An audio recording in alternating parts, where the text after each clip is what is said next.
जय हिंद दोस्तों, स्वागत है आप सभी का आज के इस वीडियो में। दोस्तों, सबसे पहले हम बात करने वाले हैं संख्याओं के प्रकार में प्राकृतिक संख्याओं के बारे में। दोस्तों, हमारा जो टॉपिक चल रहा है नंबर सिस्टम चल रहा है, यानी संख्या पद्धति। संख्या पद्धति में हम आज बात कर रहे हैं सबसे पहले प्राकृतिक संख्याएँ यानी नेचुरल नंबर। नेचुरल नंबर क्या होते हैं? गिनती की संख्याओं को प्राकृतिक संख्या कहते हैं। जिनसे हम गिनती करते हैं, गणना करते हैं, उनको हम प्राकृतिक संख्या करते हैं। इन्हें हम एन से डिनोट करते हैं।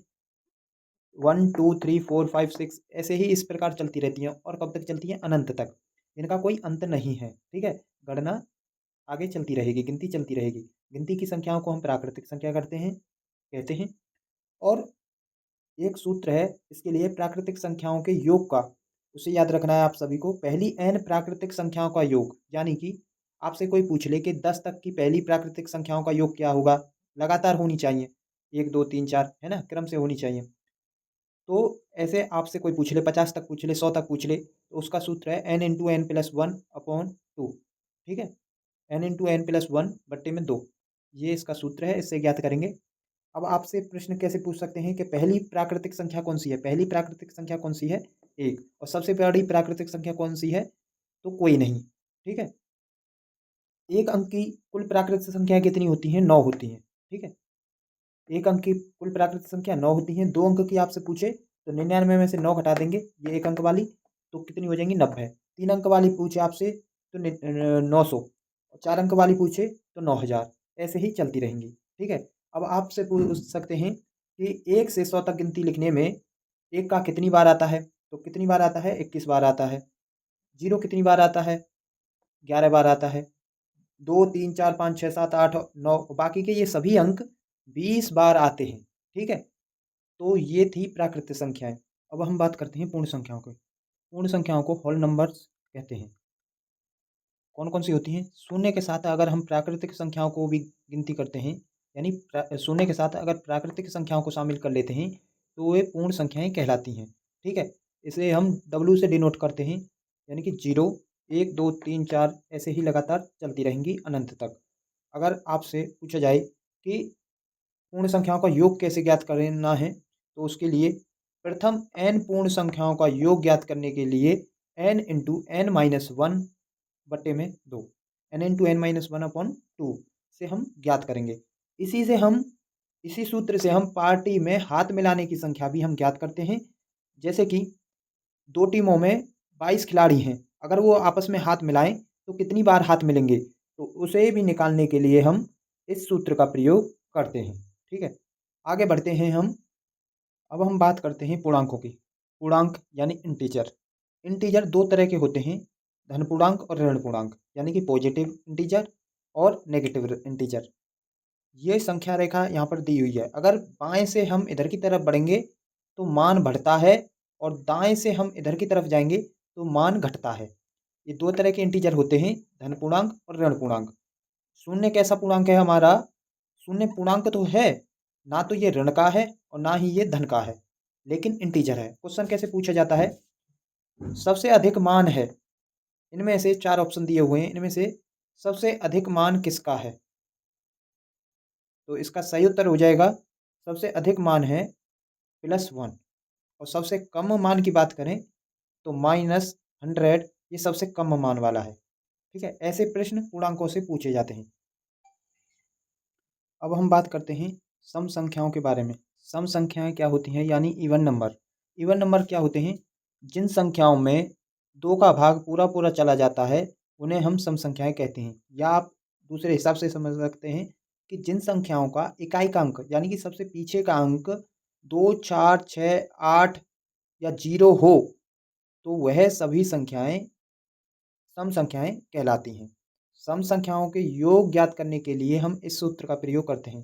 प्रथम n सम संख्याओं का योग n into n plus one, इस सूत्र का प्रयोग हम करते हैं। अब हम विषम संख्याओं के विषय में जानते हैं। विषम संख्याएं क्या होती हैं? Odd number. ऑड नंबर क्या होते हैं?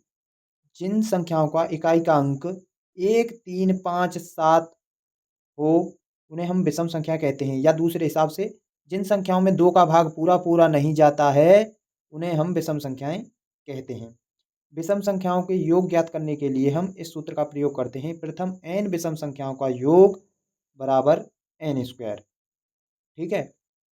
लेकिन सबसे पहले हम इस सूत्र का प्रयोग करेंगे, पदों की संख्या यानी संख्याओं की संख्या ज्ञात करने के लिए सबसे पहले इस सूत्र का प्रयोग करेंगे। सम या विषम दोनों के लिए, सम या विषम दोनों के लिए इसी सूत्र का पहले प्रयोग करेंगे। उसके बाद हम योग ज्ञात करेंगे। सम या विषम पदों की संख्या यानी कि संख्याओं की संख्या ज्ञात करने के लिए n/2 यानी n/2 का प्रयोग करेंगे। जैसे आपसे पूछा जाए कि 100 तक की सभी सम संख्याओं का योग ज्ञात करो, तो 100 तक जितनी भी हैं 100 ऊपर रखेंगे, नीचे 2 रखेंगे, आ जाएगा 50। यानी कि 50 संख्याएं सम होती हैं और 50 संख्याएं विषम होती हैं 100 तक लिखने में। तो जब हम इस सूत्र का प्रयोग करने के बाद फिर हम इस अगर विषम संख्याओं का योग पूछा है तो 100 तक विषम संख्याएं 50 हो जाएंगी, 50 गुणा 50 कर देंगे यानी 50 का वर्ग हो जाएगा जब हम ज्ञात कर लेंगे। और सम के बारे में पूछा है तो इस सूत्र का प्रयोग हम कर देंगे, ठीक है ना। अब हम बात करते हैं भाज्य संख्याओं के बारे में। भाज्य संख्या क्या होती हैं? Composite number. कंपोजिट नंबर क्या होते हैं? जिन संख्याओं में एक और स्वयं के अलावा भी किसी दूसरी संख्या का भी भाग पूरा पूरा चला जाता है, उन्हें हम भाज्य संख्या यानी कंपोजिट नंबर कहते हैं। यानी एक का तो जाएगा ही, दो और स्वयं का भी जाएगा, किसी अन्य का भी जाए, किसी अलग का, भाई एक से भी विभाजित हो जाएगी और स्वयं से भी हो जाएगी, लेकिन किसी तीसरे से भी विभाजित हो जाएगी तो उसे हम भाज्य संख्या कहेंगे यानी कंपोजिट नंबर कहेंगे। कंपोजिट नंबर कौन से होते हैं? देखो, सबसे पहली होती है 4, 6, 8, 9, 10, 12, 14, 15 ऐसे ही चलते रहेंगे, ठीक है। जैसे कि हम इसको देखते हैं 4 को, 4 में देखो एक का भाग पूरा पूरा जा रहा है, स्वयं का भी जा रहा है और इसमें तीसरे का भाग किसका जा रहा है? 2 का, यानी कि ये कंपोजिट नंबर है। ऐसे ही ये सभी कंपोजिट नंबर हैं। अब आपसे पूछेगा सबसे छोटी भाज्य विषम संख्या कौन सी है? तो वो है 9, है ना। सबसे छोटी भाज्य विषम संख्या कौन सी है? 9। 1 से 100 तक कुल भाज्य संख्या कितनी होती हैं? 74, ठीक है। 1 से 100 तक कुल भाज्य संख्या कितनी होती हैं? 74, 74, ठीक है। एक ना भाज्य संख्या है और ना ही अभाज्य संख्या है, ठीक है। एक कैसी संख्या है? ना अभाज्य है और ना भाज्य है, ठीक। अब हम जानेंगे अभाज्य संख्याओं के बारे में यानी प्राइम नंबर।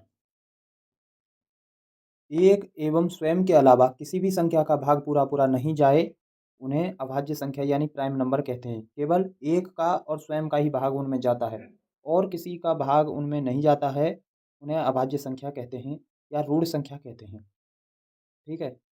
और अभाज्य संख्या शुरू होती हैं 2। सबसे छोटी अभाज्य संख्या 2, 3, 5, 7, 11, 13, 17, 19, 23, 29, 31, 37, 41, 43, 47, 53, 59, 61, 67, 71, 73, 79, 83, 89, 97 ऐसे ही आगे चलती रहेंगी। इस ट्रिक को याद रखें, ये कोड है, एक तरह से मोबाइल नंबर मान सकते हैं। 44, 223, 223, 21, ये 100 तक की जितनी भी अभाज्य संख्याएं 25, 100 तक 25 अभाज्य संख्याएं होती हैं, तो ये सभी के लिए यहाँ पे ये नंबर लिख दिया। यानी 1 से 10 तक 4 होती हैं, 10 से 20 तक 4 होती हैं, 20 से 30 तक 2, 30 से 40 तक 2, 40 से 50 तक 3, 50 से 60 तक 2, 60 से 70 तक 2, 70 से 80 तक 3, 80 से 90 तक 2 और 90 से 100 तक 1। टोटल यहाँ से लेकर यहाँ तक 25 अभाज्य संख्याएं हो जाती हैं 1 से 100 तक। और 1 से लेकर 125 तक 30 होती हैं, 1 से लेकर 150 तक 35 होती हैं, 1 से लेकर 175 तक 40 होती हैं। सबसे छोटी सम अभाज्य संख्या कौन सी है? 2 है। सम भी हो और अभाज्य भी हो, ऐसी कौन सी है? 2 है। 3 अंकों की सबसे बड़ी अभाज्य संख्या कौन सी है? 997। और 3 अंकों की सबसे छोटी संख्या कौन सी है? 101। तो दोस्तों, ये थी अभाज्य संख्याओं से रिलेटेड जानकारी। आगे हम सीखेंगे सहभाज्य संख्याएं, परमेय संख्याएं और अपरमेय संख्याओं के बारे में। अब हम बात करते हैं सहभाज्य संख्याओं की। सहभाज्य संख्या यानी कि को प्राइम नंबर्स। 2 या 2 से अधिक संख्याओं का मासा 1 हो तो वह को प्राइम नंबर कहलाते हैं। जैसे 2 और 3, इन दोनों का मासापा कितना है? 1 है। 2 और 5 का मासापा 1 है। 3 और 7 का मासापा कितना है? HCF 1 है। यानी HCF इनका 1 होता है। और लासा की बात करें यानी एलसीएम की बात करें तो दोनों संख्याओं का गुणनफल इनका लासापा होता है। जैसे 3 और 5 का लासापा 6 हो जाएगा और मासापा 1 ही रहेगा। यानी कोप्राइम यानी सहभाज्य संख्याओं का मासापा 1 होता है और लासा संख्याओं का गुणनफल होता है। अब हम बात करते हैं परमेय संख्याओं की। परमेय संख्याएं यानी रेशनल नंबर्स। जिन संख्याओं को हम भिन्न के रूप में लिख सकें, यानी p/q की फॉर्म में लिख सकें, जहां p और q यानी अंश और हर दोनों पूर्णांक हों, ठीक है, पूरे पूरे अंक हों, दशमलव में नहीं होने चाहिए, और हर यानी जो नीचे का डिनोमिनेटर है वह बराबर नहीं होना चाहिए 0 के, ठीक है, तो परिमेय संख्या कहलाएगी। जैसे 22/7, ये क्या है, 22/7 परिमेय संख्या है। जितनी भी प्राकृतिक संख्याएं आती हैं, गिनती की संख्याएं, वे सभी परिमेय संख्याएं होती हैं। शांत दशमलव हो, जैसे कि 3.14, ये शांत दशमलव है, आगे नहीं बढ़ रहा है, इसे शांत दशमलव बोलते हैं। दशमलव में कोई भी संख्या होगी, अगर दशमलव शांत है तो वो परिमेय संख्या है। जैसे 16 का वर्गमूल, यहाँ पे 16 का वर्गमूल होता है 4, जो निकाल सके, और 4 कैसी संख्या है, तो परिमेय संख्या है, प्राकृतिक संख्या है, ठीक है ना, तो वो परिमेय संख्या हो जाएगी। अब बात करते हैं हम अपरिमेय संख्याओं की। अपरिमेय संख्याएं यानी रेशनल नंबर, ये कैसी होती हैं, यानी कि जो p/q की फॉर्म में नहीं लिखी जा सके, यानी अंश बट्टे हर के रूप में नहीं लिखी जा सकें, उन्हें हम अपरिमेय संख्या कहते हैं। जैसे कि पाई, जैसे √2, ठीक है, इसका मान हम नहीं निकाल सकते, दशमलव में निकलेगा, और माइनस में अंडर रूट हो, कोई भी संख्या का माइनस में अंडर रूट हो, अंडर रूट की कोई भी संख्या हो, जैसे जिसका मान हम नहीं निकाल पाएँ पूरा पूरा, दशमलव में आए, तो ये सभी अपरिमेय संख्या होंगी। और अशांत दशमलव वाली संख्याएं, जैसे ये यहाँ पर 3.1421, और ये आगे भी चलती जा रही है, तो ये सभी अपरिमेय संख्याएं कहलाएंगी। संख्याओं के प्रकार की ये वीडियो पूरी होती है। कल से आपके वीडियो के टाइप वाइज क्वेश्चन चलेंगे, ठीक है। ये बेसिक जानकारी थी नंबर सिस्टम की। मिलेंगे आपको कल की वीडियो में, तब तक के लिए जय हिंद।